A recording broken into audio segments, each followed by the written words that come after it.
Today on Public Eye News, fall's almost here and Hurricane Florence bears down on the East Coast. Later, Caleb Rydell has a sports update and Ross Ray will have the weather forecast for us. Hi, I'm Erica Flint. And I'm Grant Lukens, and this is Public Eye News.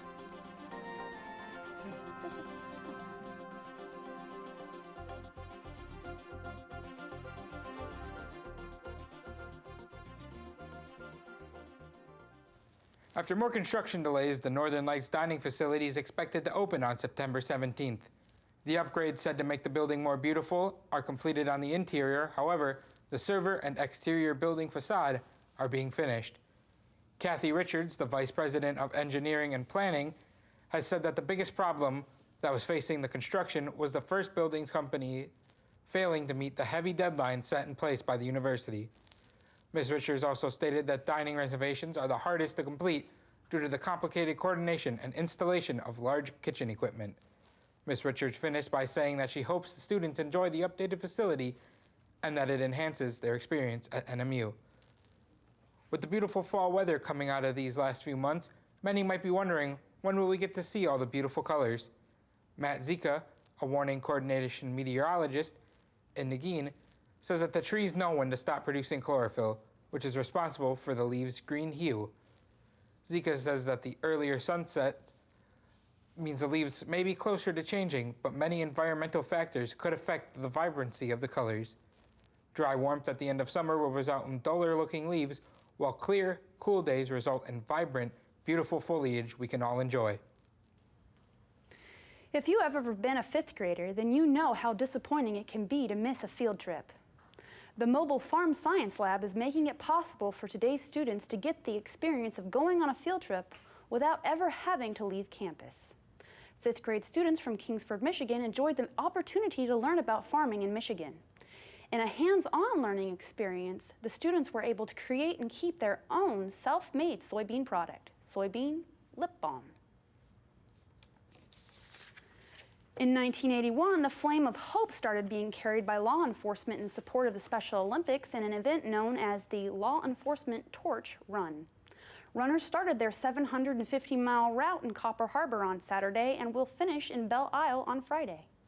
The three teams that are running include the Michigan Department of Corrections, Fraternal Order of Police, and the Michigan State Police. Worldwide, more than 85,000 law enforcement officers are involved and have raised more than $300 million to support the Special Olympics over the past 34 years. A statement released on Thursday is said to highlight major discrepancies in Michigan's Child Protective Services branch of the Michigan Department of Health and Human Services. The audit was supposed to assess the efficiency of how Child Protective Services handled their cause of neglect and abuse. The audit found that CPS failed to do complete background checks, complete investigations, and keep full records on known cases. Governor Rick Snyder assured the public that he is taking the case very seriously and that help will be sent to fix the issues uncovered by this audit. Governor Snyder also submitted a Healthy Michigan program to the federal government for approval. Snyder was happy with the previous plan's success at helping many Michiganders get health insurance while removing the barrier of employment. Failure to submit a new waiver by December 1st could put as many as 655,000 people without health coverage. Changes made to the waiver will be implemented in 2020, and they include an increase in cost sharing and more focus on healthy behaviors. Approval must be granted 12 months after the submission date, or the Healthy Michigan Plan will end. And stay tuned for your international and national news. Next time on The Great American Read. To me, Catcher in the Rye is the great young adult novel. I think everybody feels like an outsider. This story is everyone's story. The Catcher in the Rye, The Outsiders, and To Kill a Mockingbird are just a few of the books we'll explore when we consider the question, who am I, on The Great American Read. Tonight at 8 and Wednesday at 1 p.m. on Public TV 13. 1 million evacuees were forced from their homes along the coast of the eastern seaboard on Tuesday due to Hurricane Florence. The perimeter of Hurricane Florence is so wide that it is creating hazardous weather conditions for residents 300 miles in front of the eye of the storm. Expert Ken Graham from the National Hurricane Center says, quote, "This one really scares me. It is already classified as a Category 4 with winds remaining at a staggering 130 miles per hour. However, Florence isn't finished yet and has been forecasted to gain the magnitude of a devastating Category 5 storm." Families of the victim and survivors gathered for services to honor the nearly 3,000 lives lost during the 9/11 terrorist attack on the World Trade Center, the Pentagon, and in Shanksville, Pennsylvania. Megan Oliver reports from Ground Zero in New York. The nation paused in a moment of silence to mark the 17th anniversary of September 11th, the worst terrorist attack on the United States. In New York, victims' family members placed flowers at the Memorial Plaza in Lower Manhattan. And to my late wife, Jennifer Lynn Howley. Many fought back tears while remembering their loved ones killed when hijacked planes struck the Twin Towers. 17 years later, how are you reflecting on 9/11? Yes, it's still very raw. It's very sad. Out of the first responders who raced to Ground Zero to help, more than 350 have died from 9/11 related illnesses, and more than 7,500 have been diagnosed with cancer. President Trump participated in a commemoration ceremony for the victims of Flight 93 in Shanksville, Pennsylvania. He says the country must never forget. This memorial is now a message to the world. America will never, ever submit to tyranny. Survivors and family members laid a wreath at the memorial site in Arlington, Virginia. 184 people died when a hijacked plane slammed into the Pentagon. We mourn with those who mourn and grieve with those who grieve. But we do not grieve like those who have no hope. Officials say nearly $4 billion has been set aside to help those who became sick or died due to the collapse of the Twin Towers. Meg Oliver, CBS News, New York. Judge Brett Kavanaugh, President Trump's choice for the High Court, revealed some of his politics when he went in front of the White House and the Senate. He referred to some contraceptives as abortion-inducing drugs, a term used by abortion opponents. Kavanaugh loves to pay attention to sports, and he even coached girls basketball. One thing Kavanaugh refused to comment on was the recent drama with President Trump's tweets about Jeff Sessions. Kavanaugh responded to the question by saying, quote, he doesn't think President Trump wants judges commenting on the latest political controversy.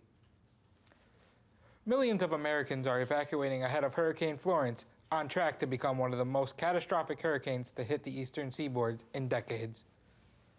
North Carolina, South Carolina, and Virginia are all under states of emergency. Mola Langhai is in Wrightsville Beach, North Carolina, with the latest. Along South Carolina's entire coast, the 4 largest roads are now going one way and one way only, away from the Atlantic Ocean, where Hurricane Florence is approaching.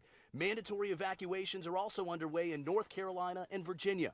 At this hardware shop in Wrightsville Beach, North Carolina, residents are stocking up on what they'll need to protect their homes and, in some cases, themselves. My wife and kids are leaving town to go stay with family further in, and I'm up in the air, but more than likely we'll head out.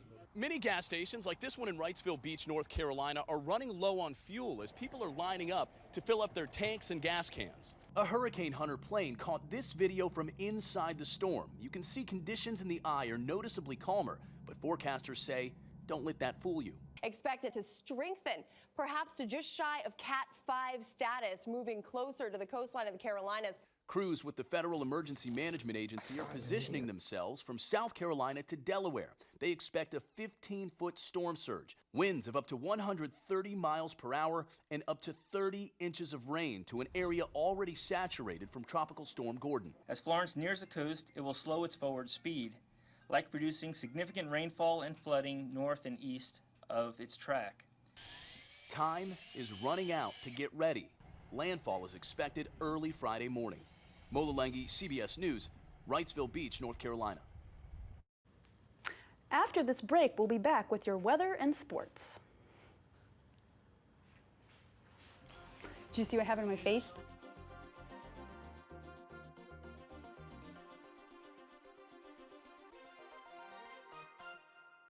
We call it the sacred site. We'll be headed about almost 22 miles north of Taos. Those Taos painters were a very unusual bunch of people in a very unusual place at an impossible time. Thursday afternoon at 1 on Public TV 13.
Partially cloudy at 77. Up in Houghton, we have 87 and sunny. And in a wonderful Marquette, we are at 77 and sunny. Looking at your week ahead. On Thursday, the high is going to be 80 with a low of 61 and sunny. On Friday, it's going to be a high of 77, a low of 63 and sunny. And on Saturday, you're going to have a high of 67, low of 61, and partially sunny.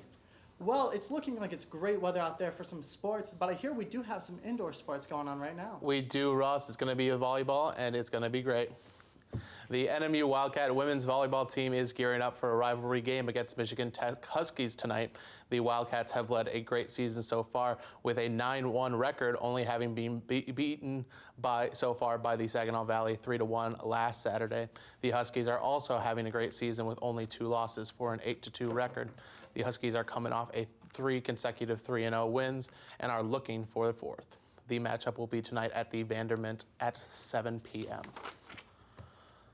Last Saturday at the U.S. Open, Serena Williams was playing Naomi Osaka when Serena was given a warning for a thumbs up from her coach that the official Carlos Ramos called out. Williams later broke a racket that caused a point to be taken away from her and followed by a game penalty for the calling of the ref a thief, which she called sexism.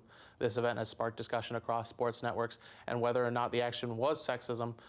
Tennis officials are sticking by the official calling and saying some tennis umpires are even considering forming a union. Many on both sides are upset about the issue and how it has overshadowed Osaka's victory over Williams, who seemed to have had the game on lockdown even before the point and game penalty. And that's all the time we have for you tonight on Public Eye News. Thank you for sticking with us, and we'll be back tomorrow. Produced in studios located in the Edgar L. Hardin Learning Resources Center by WNMU-TV. I mean, that's what happens sometimes, you know. It just, you don't get that 10-3.